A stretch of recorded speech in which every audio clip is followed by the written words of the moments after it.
Hi, welcome to holisticinvestment.in. Tata AIA Sampoorna Rakshak பிளானில் invest பண்ணிங்கன்னா உங்களோட லவ்ட் ஒன்ஸோட ஃபினான்ஷியல் ஃபியூச்சரையும் செக்யூர் பண்ணி அதே நேரத்தில் சேவிங்ஸையும் பில்ட் பண்ண முடியுமா அப்படின்றது தான் இந்த வீடியோவில் நம்ம இன்டெப்த்தாக அனலைஸ் பண்ணி பார்க்க போகிறோம். ஸோ வாங்க நம்ம இப்போ வீடியோக்குள்ளே போகலாம். ஸோ இது நம்ம இன்வெஸ்ட்மெண்ட் போர்ட்ஃபோலியோக்கு செட் ஆகுமா இல்லையான்றது அனலைஸ் பண்ணுறதுக்கு முன்னாடி ஃபர்ஸ்ட் இதை பற்றி சில பேசிக் டீட்டெயில்ஸ் தெரிஞ்சுப்போம். So Tata AIA smart Sampoorna Rakshak பிளான்ன்றது ஒரு unit link non participating individual life insurance policy. And இதோட சில கீ ஃபீச்சர்ஸ் என்னன்னு பார்த்தீங்கன்னா, உங்களோட ப்ரீமியமை ரெகுலர் ப்ரீமியமாவோ இல்லை 5, 10, 12 இயர்ஸில் கட்டுற மாதிரி லிமிட்டட் ப்ரீமியமாவோ நீங்கள் பே பண்ணுறதுக்கு ஃப்ளெக்சிபிலிட்டி இருக்குது.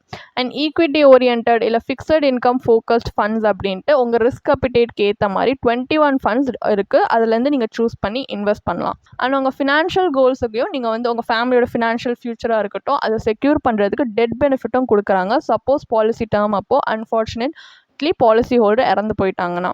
அண்ட் உங்களோட ப்ரீமியம் அலோகேஷன் சார்ஜை 2x ரீஃபண்டும் பண்ணுறாங்க பாலிசி இயர் 10, 11, 12 இல்லை 13ல். அண்ட் 2x மொட்டாலிட்டி சார்ஜஸ்மே ரீஃபண்ட் பண்ணுறாங்க 11th பாலிசி இயர்லேருந்தே. ஸோ டேக்ஸ் பெனிஃபிட்டும் இந்த பாலிசிக்கு உண்டு, அந்த டேக்ஸ் லாஸ்க்கு ஏற்ற மாதிரி. ஸோ இதான் இதோட கீ ஃபீச்சர்ஸ். பெனிஃபிட்ஸ் அப்படின்னு பார்த்தோன்னா இதில் மெச்சூரிட்டி பெனிஃபிட், நீங்கள் இந்த பாலிசி டேர்ம் வரைக்கும் சர்வைவ் ஆகிட்டீங்க அந்த பாலிசி ஹோல்டர்னா உங்களுக்கு டோட்டல் ஃபண்ட் வேல்யூவும் நீங்கள் டாப் அப் ப்ரீமியம் ஏதாவது பண்ணியிருந்தீங்கன்னா அதுக்கேற்ற மாதிரி டாப் அப் ப்ரீமியம் ஃபண்ட் வேல்யூவும் சேர்த்து அந்த டைமில் என்ன அப்ளிகபிள் என்ஏவி இருக்கோ டேட் ஆஃப் மெச்சூரிட்டி அப்போ அதுதான் உங்களுக்கு மெச்சூரிட்டி பெனிஃபிட்டாக கொடுப்பாங்க. டெத் பெனிஃபிட்ன்றது சப்போஸ் பாலிசி ஹோல்டர் அன்ஃபார்ச்சுனேட்லி இறந்து போயிட்டாங்க பாலிசி டேர்ம் அப்போவேனா நாமினி லீகல் ஹேருக்கு கிடைக்கும். நீங்கள் இப்போ ஸ்க்ரீனில் பார்க்குற இந்த 3 ஆப்ஷனில், அதாவது basic sum assured, net of all deductible partial withdrawal, regular premium fund வேல்யூலேருந்து, இல்லைனா ரெகுலர் ப்ரீமியம் ஃபண்ட் வேல்யூ இந்த பாலிசி இது, இல்லைனா 105% of the total regular premium date of death வரைக்கும் கட்டினது. இந்த 3 ஆப்ஷனில் எது ஹையஸ்ட் வேல்யூ இருக்கோ அதுதான் டெத் பெனிஃபிட்டாக கொடுப்பாங்க. இதுக்கு அடிஷனாக நீங்கள் டாப் அப் ஏதாவது பண்ணியிருந்தீங்கன்னா அப்போ உங்கள் டாப் அப் சம் அஷ்யூர்ட் இல்லைனா top up premium fund value இல்லை 105% of the total top up premium paid date of death வரைக்கும் இந்த ஆப்ஷன்லேயே எது ஹையஸ்ட் அண்ட் வேல்யூ இருக்கோ இதையும் சேர்த்து அவங்க டெத் பெனிஃபிட்டாக அவங்களுக்கு கொடுப்பாங்க. ரீஃபண்ட் ஆஃப் சார்ஜஸ் பார்த்தீங்கன்னா first mortality charges 11th policy இயர்லேருந்தே அவங்க ரீஃபண்ட் பண்ணுறாங்க. இது ஒவ்வொரு பாலிசி மந்த் எண்ட்லேயும் பண்ணுவாங்க. ஸோ 2 times உங்களோட மொட்டாலிட்டி சார்ஜஸ் அதிகமாக கொடுப்பாங்க. இது அண்டர் ரைட்டிங் எக்ஸ்ட்ரா டாக்ஸஸ்லாம் எக்ஸ்க்ளூட் பண்ணி தான். ஸோ உங்கள் 120th மந்த் இதுக்கு முன்னாடி உங்கள் ப்ரியாராக 120th மந்தில் வந்து டிடக்ட் பண்ணது தான் அவங்க அதுக்கப்புறம் உங்கள் ஃபண்ட் வேல்யூவில் ஒரு யூனிட் ஃபார்மில் அடிஷன் ஆஃப் யூனிட் ஃபார்மில் அவங்க வந்துட்டு ஆட் பண்ணுறாங்க. இதே ப்ரீமியம் அலோகேஷன் சார்ஜும் 2x தான் வந்துட்டு ரீஃபண்ட் பண்ணுறாங்க. இது 11th, 10th, 12th, 13th policy இயர்ஸில் 2 times உங்கள் ப்ரீமியம் அலோகேஷன் சார்ஜ் டாக்ஸஸ்க்குலாம் எக்ஸ்க்ளூட் பண்ணி 10 years முன்னாடி டிடக்ட் பண்ண அந்த சார்ஜஸை தான் லைக் 1, 2, 3, 4th பாலிசியில் டிடக்ட் பண்ணியிருப்பாங்க பார்த்தீங்களா, அதுதான் அவங்க வந்து ஃபண்ட் வேல்யூவாக திரும்பி ஒரு அடிஷன் ஆஃப் யூனிட்ஸாக வந்து ஆட் பண்ணுறாங்க. ஸோ இதான் இந்த பாலிசியில் இருக்க பெனிஃபிட்ஸ். இந்த பாலிசியில் என்ன மாதிரியான investment strategies and fund options இருக்குன்றதை பார்ப்போம். இதில் 21 இன்வெஸ்ட்மெண்ட் ஃபண்ட் ஆப்ஷன்ஸ் இருக்குது. And enhance systematic money allocation and regular transfer, அதாவது என்ஹான்ஸ் ஸ்மார்ட் போர்ட்ஃபோலியோ ஸ்ட்ராட்டஜின்னு ஒரு இன்வெஸ்ட்மெண்ட் ஸ்ட்ராட்டஜியும் இருக்குது. இது மூலியமாகவும் இந்த இன்வெஸ்ட்மெண்ட் ஆப்ஷன்ஸை நீங்கள் இன்வெஸ்ட் பண்ணலாம். ஸோ உங்களோட இந்த ஃபண்ட் ஆப்ஷன்ஸ் என்னென்ன இருக்குது அப்படின்னு பார்த்தீங்கன்னா, emerging opportunities fund, sustainable equity fund, multi cap fund, India consumption fund, top 50 fund, top 200 fund, super select equity fund, large cap equity fund, whole life mid cap equity fund, dynamic advantage plan, whole life aggressive growth fund, whole life stable growth fund, whole life income fund, whole life short term fixed income fund, flexi growth fund, constant maturity fund, target maturity fund, small cap discovery fund, business cycle fund, rising India fund, mid cap momentum index fund, discontinue policy fund 21 options இருக்குது. இது வந்து அதோட risk profile and asset allocation base பண்ணி டிஃப்ரென்ஷியேட்டடாக இருக்கும். Asset allocation ஒன்று equities இல்லை டெப்ட் இல்லை மணி மார்க்கெட்டுக்கு மட்டும் அவங்க அலோகேட் பண்ணியிருக்கலாம், இல்லை கம்பைண்டாகவும் அலோகேட் பண்ணியிருக்கலாம். இது உங்களுக்கு ஏற்ற மாதிரி நீங்கள் இன்வெஸ்ட் பண்ணலாம். ஸோ என்ஹான்ஸ் ஸ்மார்ட் ஆப்ஷன் எப்படி யூஸ் பண்ணலான்னா, இந்த ஆப்ஷன் ஒன்லி ப்ரீமியம் பேமெண்ட் டேர்முக்கு மட்டும்தான் அப்ளிகபிள். இது டாப் அப் ப்ரீமியம் ஃபண்ட்ஸ்க்கு கிடையாது.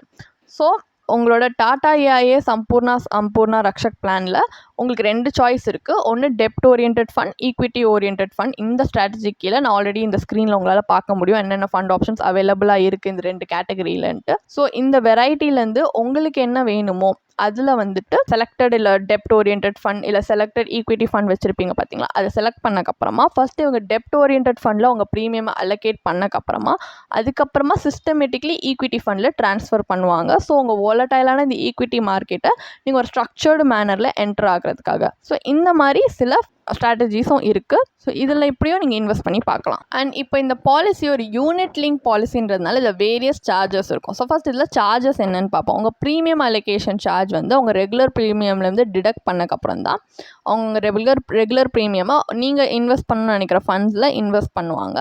ஸோ இது எந்த பாலிசி இயரில் இருக்கீங்க அவங்க அந்த பாலிசி இயருக்கு ஏற்ற மாதிரி உங்கள் ஆனுவலைஸ் ப்ரீமியமோட பர்சன்டேஜை தான் அவங்க ப்ரீமியம் அலோகேஷன் சார்ஜாக வாங்குவாங்க. இன்னொன்று பாலிசி அட்மினிஸ்ட்ரேஷன் சார்ஜ். இது வந்து உங்கள் ஆனுவலைஸ் ப்ரீமியமோட 0.41% தான் சார்ஜ் பண்ணுவாங்க. அதுவும் வந்து உங்கள் 5th பாலிசி இயர்லேருந்து. ஸோ உங்கள் 5th பாலிசி இயர்லேருந்து என்ன ஆகும்னா உங்கள் ஃபண்ட் வேல்யூட NAVயில் யூனிட்ஸ் கேன்சல் பண்ணிவிடுவாங்க ஒவ்வொரு பாலிசி மந்த்லையும். ஸோ இது வந்து ஒரு மேக்ஸிமம் 5% வரைக்கும் பர் ஆனம் இன்க்ரீஸ் பண்ணலாம். ஸோ இது வந்து ஆனுவலி கம்பவுண்ட் பண்ணி பார்த்தீங்கன்னா மேக்ஸிமம் ₹500 பர் மந்த் வரைக்குமே போகலாம். இன்னொன்று ஃபண்ட் மேனேஜ்மெண்ட் சார்ஜ். இது நீங்கள் இன்வெஸ்ட் பண்ணியிருக்கிற ஃபண்ட் பேஸ் பண்ணி தான் ஃபண்ட் மேனேஜ்மெண்ட் சார்ஜ் டிஃபர் ஆகும். லைக் 0.50%லேருந்து 1.35% வரைக்கும் சார்ஜ் பண்ணுவாங்க. இன்னொன்று மொட்டாலிட்டி சார்ஜ். இது வந்து லைஃப் கவர் ப்ரொவைட் பண்ணுறதுக்காக. ஸோ இந்த மொட்டாலிட்டி சார்ஜ் அவங்க பேசிக் பாலிசிலேருந்து எப்படி டிடக்ட் பண்ணுவாங்கன்னா உங்களோட கரண்ட் NAVலேருந்து யூனிட்ஸ் கேன்சல் பண்ணி தான். ஸோ இது உங்கள் ரெகுலர் ப்ரீமியம் ஃபண்ட் வேல்யூவோட கரண்ட் NAVலேருந்து யூனிட்ஸ் கேன்சல் பண்ணிவிடுவாங்க ஒவ்வொரு பாலிசி மந்த் ஆனிவர்சரி அப்போவுமே. அண்ட் உங்கள் ஏஜ் படி அவங்க வந்து எந்த ஏஜில் இருக்கீங்க அதுபடியும் அவங்க வந்து எவ்வளோ யூனிட்ஸ் டிடக்ட் பண்ணணும்னு பார்ப்பாங்க. இந்த மாதிரி டீட்டெயிலாக இன்னும் ஒவ்வொன்றுமே எவ்வளோ ப்ரொபோர்ஷன் வச்சுருக்காங்க அப்படின்றத நீங்கள் பாலிசி ப்ராஷரில் ரெஃபர் பண்ணி பார்க்கலாம். பார்ஷியல் விட்ராவல் ப்ரீமியம் ரீடைரக்ஷன் சார்ஜஸ்ன்னு எதுவும் கிடையாது இந்த பாலிசியில். பட் டிஸ்கண்டினியூஸ் சார்ஜஸ் இருக்குது. இது நீங்கள் எந்த இயர் வந்து டிஸ்கண்டினியூ பண்ண பார்க்குறீங்க, ப்ரீமியம் அமௌண்ட் என்ன, ப்ரீமியம் பேயிங் டேர்ம் என்னன்றதெல்லாம் பார்த்து தான் டிபெண்ட் ஆகும். பட் 5th பாலிசி இயர்லேருந்து டிஸ்கண்டினியூஸ் சார்ஜ் கிடையாது. இதே ஃபண்ட் ஸ்விட்சிங் சார்ஜ் இருக்குது. ஒரு வருஷத்துக்கு 12 ஃப்ரீ ஸ்விட்சஸ் தான் உண்டு. அதுக்கப்புறம் ஒவ்வொரு ஸ்விட்சுக்குமே ₹100 வந்து பர் ஸ்விட்சுக்கு ₹100 அப்படின்னு சார்ஜ் பண்ணுறாங்க. ஸோ இந்த சார்ஜஸ்லாம் பார்த்தீங்கன்னா மற்ற மார்க்கெட் லிங்க்ட் இன்வெஸ்ட்மெண்ட்டில் வந்து ரிலேட்டிவ்லி ஹை சார்ஜஸ் தான். இந்த premium allocation charge, policy administration fee, இந்த டிஸ்கண்டினியூஸ் சார்ஜஸே உங்களோட அல்டிமேட்லி உங்களோட நீங்கள் இன்வெஸ்ட் பண்ணுற ப்ரீமியமில் தான் அவங்க டிடக்ட் பண்ணுறதுனால நீங்கள் இன்வெஸ்ட் பண்ணுற அமௌண்ட்டே குறைச்சிடுது. ஸோ லாங் டேர்மில் உங்கள் ரிட்டர்ன்ஸை தான் இது பாதிக்கும். ஏன்னா நீங்கள் இன்வெஸ்ட் பண்ணுற அமௌண்ட்டே கம்மியாயிடுது இல்லையா. ஸோ ரிட்டர்ன்ஸும் கம்மியாக தான் ஆகிறதுக்கு சான்சஸ் இருக்குது. இப்போ இந்த பாலிசியில் என்ன மாதிரியான அட்வான்டேஜஸ் அண்ட் டிஸ்அட்வான்டேஜஸ் இருக்குன்றதை பார்ப்போம். First advantages. So first 5th policy இயர்லேருந்தே மேக்ஸிமம் 4 பார்ஷியல் விட்ராவல் ஒரு பாலிசி இயரில் அலோட். அண்ட் உங்களுக்கு அடிஷ்னல் ப்ரீமியமும் டாப் அப் ப்ரீமியமாக நீங்கள் வந்து பே பண்ணுறதுக்கு ஃப்ளெக்சிபிலிட்டி இருக்குது. இதனால் உங்கள் சம் அஷ்யூர்டும் அக்கார்டிங்லி இன்க்ரீஸ் பண்ணுவாங்க. அண்ட் உங்கள் மெச்சூரிட்டி பெனிஃபிட்டை லம்சம்லாம் நீங்கள் வாங்கலாம். இல்லைனா வந்து ஒரு செட்டில்மெண்ட் பீரியட் சூஸ் பண்ணிங்கன்னா 5 இயர்ஸ் ஒரு பீரியாடிக்கல் பேமெண்ட்ஸ் ஃபார்ம்லையும் வாங்கலாம். அண்ட் உங்களோட ப்ராடக்ட்டை கஸ்டமைஸ் பண்ணுறது நீங்கள் ஒரு ஆப்ஷனல் ரைடர்ஸ் ஆட் பண்ணியும் கஸ்டமைஸ் பண்ணுற ஃப்ளெக்சிபிலிட்டி இருக்குது. ஸோ இதான் அட்வான்டேஜ். டிஸ்அட்வான்டேஜஸ் அப்படின்னு பார்த்தோன்னா லோன் ஃபெசிலிட்டி எதுவும் கிடையாது. Login period 5 years. And charges detect பண்ணி தான் நெட் ப்ரீமியம் இன்வெஸ்ட் பண்ணுறதுனால நம்மளோட நெட் ப்ரீமியம் கம்மியாக இருக்கிறதுனால லாங் டேர்மில் ரிட்டர்ன்ஸும் கம்மியாக வரதுக்கான பொட்டன்ஷியல் இருக்குது. அண்ட் லைஃப் கவர் அவங்க கொடுக்குறது ரொம்ப இன்அடிக்குவேட்டாக இருக்குது. அண்ட் செட்டில்மெண்ட் டேர்மில் உங்களோட இன்வெஸ்ட்மெண்ட் போர்ட்ஃபோலியோவில் இருக்க ரிஸ்க் வந்து நீங்கள் தான் மொத்தமாக ஒரு பாலிசி ஹோல்டராக எடுக்க வேண்டியதாக இருக்கும். ஸோ இந்த மாதிரி பொட்டன்ஷியல் ட்ராபேக்கும் இருக்குது. இதையும் நீங்கள் கேர்ஃபுல்லி கன்சிடர் பண்ணி இன்வெஸ்ட் பண்ணுங்க. ஸோ இந்த பாலிசி எப்படி ப்ரீஃப்லி ஒர்க் ஆகுதுன்றதை நம்ம இப்போ பார்த்துட்டோம். இப்போ இந்த பாலிசியில் இன்வெஸ்ட் பண்ணால் வர்த்தா இல்லையான்றதை நம்ம எப்படி வந்து ரிசர்ச் பண்ணி பார்க்க போகிறோம், அனலைஸ் பண்ணி பார்க்க போகிறோம்னு பார்த்தீங்கன்னா நம்ம இதில் ரிட்டர்ன்ஸ் வச்சு தான். ஸோ பேசிக்கலி மற்ற இன்வெஸ்ட்மெண்ட்ஸோடையும் கம்பேர் பண்ணுறதுக்கு ரிட்டர்ன்ஸ் வச்சு தான் பண்ண முடியும். அண்ட் எஸ்பெஷலி நம்ம ரிட்டர்ன்ஸ்க்காக தான் இன்வெஸ்ட்டும் பண்ணுறோம். அதனால் நம்ம கையில் எவ்வளோ ரிட்டர்ன்ஸ் வரும்ன்றதை எப்படி கால்குலேட் பண்ண போகிறோம்னா இதோட இன்டர்னல் ரேட் ஆஃப் ரிட்டர்ன் இதோட பாலிசி ப்ராஷரில் கொடுத்துருக்க ஃபிகர்ஸ் இது பண்ணி டிட்டர்மைன் பண்ண போகிறோம். ஸோ கால்குலேஷன் பர்பஸ்க்காக ஒரு 35 year old மேல் வந்து இந்த பாலிசியில் பர்ச்சேஸ் பண்ணுறாங்கன்னு வச்சுப்போ ஒரு sum assured 10 lakh rupees. Policy term 40 years. அதுவும் premium payment term 10 years. And ஆனுவலாக அவங்க கட்ட போகிற premium 50,000. So and the end of the term இந்த பாலிசி டேர்ம் முடியும் போது உங்களுக்கு ஃபண்ட் வேல்யூ ரிசீவ் பண்ணுவாங்க. இந்த ஃபண்ட் வேல்யூ தான் இந்த ரிட்டர்ன். ஸோ இது வந்து நம்ம 2 assumed future investment returns base பண்ணி தான் கால்குலேட் பண்ண போகிறோம். இது ஒரு மார்க்கெட் லிங்க் ப்ராடக்ட்னால நம்ம 2 சினாரியோ வச்சுப்போம். ஒரு worst case scenario, best case scenario. So ஏன்னா மார்க்கெட் பேஸ் பண்ணி ரிட்டர்ன்ஸ் மாறுன்றதுனால ஸோ இந்த worst கேஸ் சினாரியோக்கு 4%, பெஸ்ட் கேஸ் சினாரியோக்கு 8%. இந்த ரிட்டர்ன்ஸ் எந்த விதத்துலையுமே கேரண்டீட் கிடையாது. இதுதான் மேக்ஸிமமாக கிடைக்கும், மினிமமாக கிடைக்கும் பொட்டன்ஷியல் ரிட்டர்ன்ஸ்ன்றது கிடையாது. ஜஸ்ட் கால்குலேஷன் பர்பஸ்க்காக எடுத்திருக்கோம். ஸோ 4% worst கேஸ் சினாரியோவில் உங்கள் ஃபண்ட் வேல்யூ 9.03 lakhsனா உங்களுக்கு IRR 1.68% வருது. இது எசென்ஷியலி உங்களுக்கு எந்த வேல்யூவும் கொடுக்கல. ஏன்னா நீங்கள் எங்கேயுமே இன்வெஸ்ட் பண்ணாமல் இத்தனை வருஷம் சும்மா சேவிங்ஸ் பேங்க் அக்கௌண்ட்லேயே போட்டு வச்சுருந்தாலுமே உங்களுக்கு இதை விட அதிகமான ரேட் ஆஃப் இன்ட்ரெஸ்ட் தான் கிடச்சிருக்கும். பட் இதில் அதை விட கம்மியாக கிடைக்கிறத விட வர்ஸ்ட் பார்ட் என்னென்னா இது கேரண்டீடும் கிடையாது. ஸோ இதை விட கம்மியாக போகிறதுக்கும் சான்சஸ் இருக்குது. ஸோ இது நம்ம எடுத்த ரிஸ்க்குக்கும் நம்ம லாங் டேர்ம் இன்வெஸ்ட் பண்ணதுக்குமே வர்த் இல்லாத ஒரு IRR தான். சரி, இதுதான் வர்ஸ்ட் கேஸ் தானே. பெஸ்ட் கேஸில் பார்ப்போம்னா 8%ல் ஃபண்ட் வேல்யூ 40.22 lakhs போயிருக்கு. IRR 6.01%. இது Tata AIA smart Sampoorna Rakshak plan maturity calculator மூலியமாக கால்குலேட் பண்ண IRR. இப்படி பார்த்தீங்கன்னா இது ஒரு மார்க்கெட் லிங்க் ப்ராடக்ட். பட் இதில் இருக்க ரிட்டர்ன் இந்த பெஸ்ட் கேஸ் சினாரியோவில் கூட இது வந்து ஒரு டெப்ட் இன்ஸ்ட்ருமெண்ட். ஒரு பேங்க் FDயில் ஒரு 7 to 8% வர ரிட்டர்ன்ஸ்க்கு கம்பேரபிள் தான் மொத்தமாக சொல்ல முடியுமே தவிர அதுக்கு இது பீட் பண்ணுற மாதிரி கூட ரிட்டர்ன் இல்லை. ஸோ ஒரு டெப்ட் இன்ஸ்ட்ருமெண்ட்டில் நம்மளுக்கு கேரண்டீடாகவே ரிட்டர்ன்ஸ் கிடைக்கும். பட் இதில் அப்படி கிடையாது. அப்போது நம்ம ரிஸ்க் எடுத்து இன்வெஸ்ட் பண்ணுறதுக்கு அந்த லாங் டேர்ம் இன்வெஸ்ட்மெண்ட் ரிஸ்க் எடுத்தால் எவ்வளோ ஹையர் ரிஸ்க் எடுக்கும் ஹை ரிட்டர்ன்ஸ் கிடைக்குன்றதுக்காக தான். பட் இங்கே ரிஸ்க் அண்ட் ரிட்டர்ன் அன்பேலன்ஸாக இருக்குது. ஸோ பேசிக்லி இந்த இம்பேலன்ஸ் இருக்கிறதுனால இது ஒரு சிக்னிஃபிகண்ட் ட்ராபேக் அப்படின்னே சொல்லலாம். ஸோ இப்போ நம்ம என்ன பண்ண போகிறோன்னா இந்த ஒரு ஜென்ரலாக ஒரு மார்க்கெட் லிங்க் இன்வெஸ்ட்மெண்ட்னாலே ஆல்ஃபா ஜென்ரேஷன் தான் கீ ஃபேக்டர். பட் இதில் அது கிடையாது அப்படின்றதுனால லைஃப் கவரும் அந்தளவுக்கு சஃபிஷியண்ட்டாக இல்லாததுனால இதோட பர்ஃபார்மன்ஸ் இன்னும் பெட்டர் அண்டர்ஸ்டாண்ட் பண்ணுறதுக்காக இந்த பாலிசியை மற்ற இதே சேம் க்ரைட்டீரியாவில் இருக்கிற மாதிரி இருக்க மற்ற இன்வெஸ்ட்மெண்ட்ஸில் நம்ம வந்துட்டு இன்வெஸ்ட் பண்ணி பார்க்க போகிறோம். So life insurance and market ரிட்டர்ன்ஸை கம்பைன் பண்ணுறதுக்கு பதிலாக நம்ம செப்பரேட்டாக இன்வெஸ்ட் பண்ணி பார்த்தா ஓவராலாக நல்ல ரிட்டர்ன்ஸ் வருதான்றதை பார்க்க போகிறோம். ஸோ ஒரு எக்ஸாம்பிளுக்காக நம்ம ஒரு லைஃப் கவர் பர்பஸ்க்கு ஒரு pure term life insurance policy choose பண்ணி இன்வெஸ்ட் பண்ணுறோம். இதில் 10 lakh rupees சம் அஷ்யூர்டாக வச்சுப்போம் வருதுன்ட்டு. ஆனால் ஆனுவல் ப்ரீமியம் பார்த்திங்கன்னா 11,800 தான். இதே டாடா AIA பாலிசியில் 50,000 ஆனுவல் ப்ரீமியம் கட்டணும். பட் இங்கே ரொம்ப கம்மியான ப்ரீமியம் தான் அதே சம் அஷ்யூர்டுக்கு. அண்ட் பாலிசி டேர்ம் 35 yearsனால் 10 year ப்ரீமியம் பேமெண்ட் பீரியட் இதில் வருது. ஸோ ப்ரீமியம் 50,000ல இருந்து நம்ம இங்கே வந்து ஒன்லி 11,800 தான் கட்டுறதுனால 38,200 rupees நம்மளுக்கு பேலன்ஸ் இருக்குது. இதை தான் நம்ம இன்வெஸ்ட் பண்ண போகிறோம். எந்த இன்வெஸ்ட்மெண்ட் வெஹிக்கிள் நம்ம ரிஸ்க் டாலரன்ஸ்க்கு நம்ம பண்ணலாம் அப்படின்ட்டு. ஸோ ஜென்ரலி ஒரு லோ ரிஸ்க் இன்வெஸ்டராக இருந்தீங்கன்னா நீங்கள் டெப்ட் இன்ஸ்ட்ருமெண்ட்ஸே நல்லா ஹை ஈல்டிங் ரிட்டர்ன்ஸ் கொடுக்குற ப்ராடக்ட்ஸில் இன்வெஸ்ட் பண்ணலாம். நம்ம இங்கே PPF சூஸ் பண்ணியிருக்கோம், public provident fund. Public provident fund பார்த்தீங்கன்னா இதில் டேக்ஸ் பெனிஃபிட்ஸும் உண்டு, கேரண்டீட் ரிட்டர்ன்ஸும் உண்டு. ஸோ இது ஒரு கவர்மெண்ட் பேக் ஃபண்ட் அப்படின்றதுனால நீங்கள் இதில் இன்வெஸ்ட் பண்ணலாம்.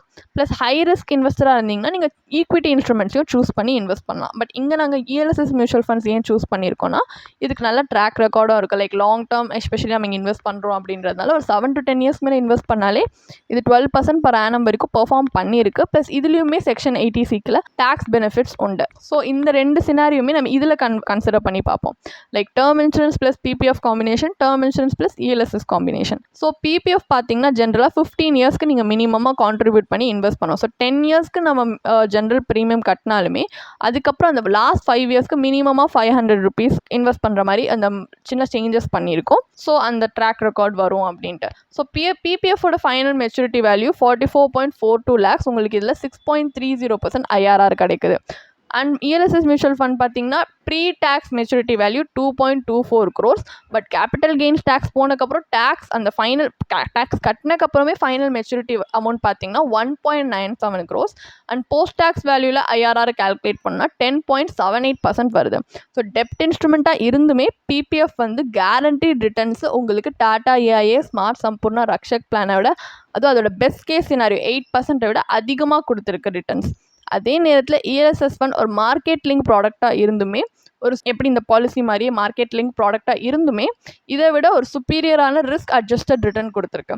அண்ட் அடிஷ்னலி ELSS மியூச்சுவல் ஃபண்டில் எப்போ வேணால் ஃபண்ட்ஸ் விட்ரா பண்ணிக்கிற எந்த ரெஸ்ட்ரிக்ஷனும் இல்லாமல் ஃப்ளெக்சிபிலிட்டி இருக்குது. லைக் இதில் பண்ணுற மாதிரி 3 years தான் இதுக்கு லாக்இன் பீரியட் ELSS ஜென்ரலி இருக்கும். பட் அதுக்கப்புறம் நீங்கள் எப்போ வேணால் விட்ரா பண்ணிக்கலாம். பட் நம்ம இந்த பாலிசியில் பார்த்தீங்கன்னா உங்களுக்கு இத்தனை வருஷத்துக்கு இத்தனை தடவை தான் விட்ரா பண்ணணுன்ற ரெஸ்ட்ரிக்ஷன் இருக்குது. பட் அந்த மாதிரி ELSS மியூச்சுவல் ஃபண்டில் கிடையாது. And liquidity and inflation beating returns பார்த்தீங்கன்னா இந்த ரெண்டு ஃபேக்டர்ஸே வந்து இந்த ஆல்டர்னேட்டிவ் நம்மளுக்கு கிடைக்கிறதுனால இது வந்து டாடா AIA ஸ்மார்ட் சம்பூர்ணா ரக்ஷக் பிளானோட சிக்னிஃபிகண்ட் அட்வான்டேஜஸ் இருக்கிற ஒரு ஸ்ட்ராட்டஜி தான். ஸோ ஃபைனலாக இந்த பாலிசி அதுவும் டாடா AIA ஸ்மார்ட் சம்பூர்ணா ரக்ஷக் பிளானோட அனலைசிஸோட ஃபைனல் வேர்டிக்ட் என்ன, இதில் இன்வெஸ்ட் பண்ணுறது வர்த்தா இல்லையான்னு பார்த்தீங்கன்னா, மார்க்கெட் ரிலேட்டட் இன்ஸ்ட்ருமெண்ட்டில் இன்வெஸ்ட் பண்ணுறதே டிப்பிக்கலி லாங் டேர்ம் ஃபினான்ஷியல் கோல்ஸ்க்காக தான். ஸோ ஹையர் ரிஸ்க் எடுக்கிற ஒரு ஆப்பர்ச்சுனிட்டி இன்வெஸ்டர்ஸ்க்கு ப்ரொவைட் பண்ணுறதுக்காக. பட் இந்த பாலிசி ஒரு ஹை ரிஸ்க் இன்வெஸ்ட்மெண்ட்டாக இருந்துமே இதில் இருக்கிற பொட்டென்ஷியல் ரிட்டர்ன்ஸ் நம்ம எடுத்த ரிஸ்க்கை ஜஸ்டிஃபை பண்ணலை. ஸோ வெல்த் அக்யூமுலேஷன் எஃபர்ட்டை இது கண்டிப்பாக இம்பேக்ட் பண்ணுது. ஸோ இன்ஃப்ளேஷனே பார்த்தீங்கன்னா ஜென்ரலாக இப்போ ஒரு விஷயம் 20 லட்சம் இருக்குது, ஒரு எஜுகேஷன் நம்ம பசங்களுக்கு எஜுகேஷனுக்கு ஒரு 20 லட்சம் இவ்வளோ ஆகும்னு பார்த்தீங்கன்னா, இப்போது கொஞ்சம் வருஷம் அவங்க வளர்ந்தக்கப்புறம் பார்த்தீங்கன்னா 40 லட்சம் கூட ஆகும். ஏன்னா இன்ஃப்ளேஷன்னால நம்ம ஃபினான்ஷியல் கோல்ஸோட காஸ்ட் அதிகமாகும். ஸோ நம்மளுக்கு இவங்க இன்ஃப்ளேஷன் பீட்டிங் ரிட்டர்ன்ஸ் கொடுக்க முடியல, கண்டிப்பாக ஃபியூச்சர் ஆப்ஜெக்டிவ்ஸ் நம்ம மீட் பண்ணும்போது ஃப்யூச்சரில் ஷார்ட் ஃபால் இருக்கும் ஃபண்ட்ஸில். அதுவும் இந்த பாலிசியில் ஹை ஏஜென்ட் கமிஷனும் இருக்கிறது, இது எல்லாமே ஒரு டவுன்ஃபால் தான். ஸோ சம் அஷ்யூர்டு இன்சஃபிஷியண்ட்டாக கொடுக்கறதுனால இந்த ஃபேக்டர்ஸ்லாம் வச்சு பார்த்தா இதில் இன்வெஸ்ட் பண்ணுறது வர்த் கிடையாது. இல்லை இன்வெஸ்ட் பண்ணுறது கண்டிப்பாக நம்ம ஃபினான்ஷியல் பிளானை டீரெயில் பண்ணுறதுக்கு நிறைய பாசிபிலிட்டி இருக்குது. ஸோ இதோட பெட்டர் ஆல்டர்னேட்டிவ் உங்கள் ஃபேமிலியோட ஃபியூச்சர் இன்னும் செக்யூராக எப்படி இன்வெஸ்ட் பண்ணுறதுனா ஒரு பியூர் டேர்ம் லைஃப் இன்சூரன்ஸ் பாலிசிலேயே நீங்கள் இன்வெஸ்ட் பண்ணலாம். ஏன்னா அவங்க ஹை கவரேஜ் கூட அஃபோர்டபுள் ப்ரீமியம்லேயே கிடைக்கும்.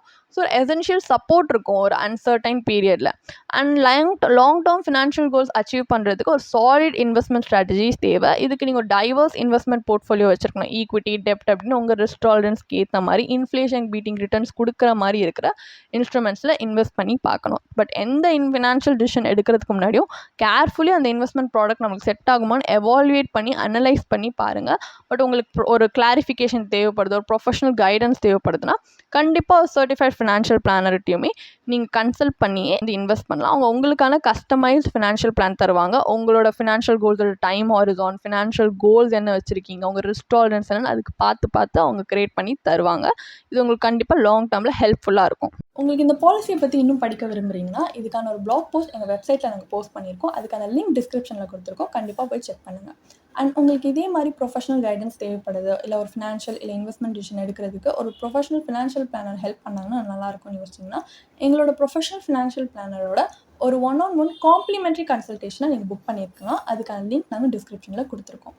ப்ளஸ் நாங்கள் ரெகுலராக ஃப்ரீயாகவே லைவ் வெபினார்ஸ் கண்டக்ட் பண்ணுறோம். இந்த வெபினார்ஸில் நீங்கள் இன்வெஸ்ட்மெண்ட் இல்லை ஃபினான்ஷியல் இன்சைட்ஸை இந்த ஃபினான்ஸ் இண்டஸ்ட்ரியோட லீடிங் எக்ஸ்பர்ட்ஸ் மூலியமாகவே டேரெக்டாக கற்றுக்கலாம். ஸோ அதுக்கான ரிஜிஸ்ட்ரேஷன் லிங்க்கும் நாங்கள் டிஸ்கிரிப்ஷனில் கொடுத்துருக்கோம். உங்களுக்கு இந்த வீடியோ பிடிச்சிருந்துச்சுன்னா கண்டிப்பாக லைக் பண்ணுங்கள், சப்ஸ்கிரைப் பண்ணுங்கள். ஸோ நாங்கள் இன்னும் நிறைய ஃபினான்ஷியலி பெனிஃபிஷியல் கண்டென்ட்டோட உங்களை திரும்பி நெக்ஸ்ட் வீடியோவில் சந்திக்கிறோம். ஸோ இந்த வீடியோ பார்த்ததற்கு மிக்க நன்றி.